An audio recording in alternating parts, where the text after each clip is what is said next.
Did you know that over 5 billion emojis are sent every day on Facebook Messenger alone? When I was in high school, I was introduced to the concept of hieroglyphics. Is it called hieroglyphs or hieroglyphs or hieroglyphics? It's hieroglyphs, I think, is the correct language for that. Now, I've always found it fascinating since emojis really came about. They have their place. And so in the modern day, emojis do function as pretty much a modern day equivalent, where they're able to communicate ideas and emotions very succinctly and very quickly. Just with a single character, you can communicate an entire concept. And I find that absolutely fascinating. One of my favorite is to put the little spoon emoji and then the poo emoji, which is just stirring shit, right? Language has over the many years evolved. The advantages of emojis are that they can communicate an idea very succinctly and very quickly, particularly in casual communication, especially when trying to add humor or a bit of flair. I find emojis very useful in that scenario. However, there are concerns around how emojis make language overly simplistic, particularly for young people who are learning how to speak and communicate and write, who are now coming into a whole different world where emojis are quite commonplace. I wonder if some people may be tempted to use emojis as a crutch. So rather than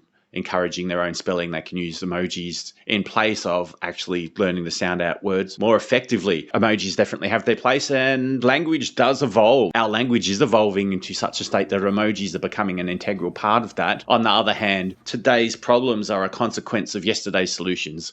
Here in Australia, we can use the humble cane toad as a classic example. That was something introduced to solve the cane beetle problem, and now we have a cane toad problem.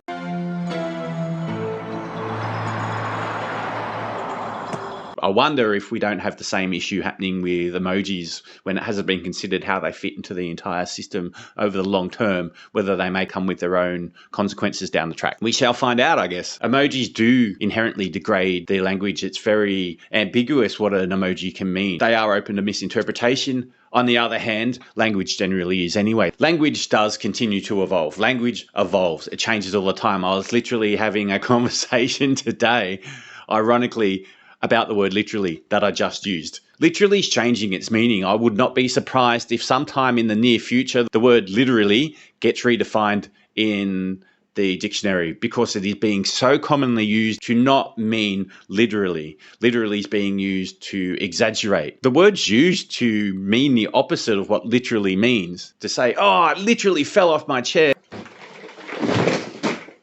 It means I'm exaggerating, I'm embellishing the point. I'm using the word literally to explain that the next phrase is in fact not true. The word awful, once upon a time in the English language, meant something that instilled a sense of awe, whether that be good or bad. And nowadays, awful means bad. Language changes, words change, the meanings of words change. This happens a lot. Now we're at a stage where emojis are very much a common part of our lexicon. And I don't know, do you think they should be put in the dictionary? I think it's very important to learn to communicate effectively and to learn to use language as clearly and concise as possible. I think it's also contextual.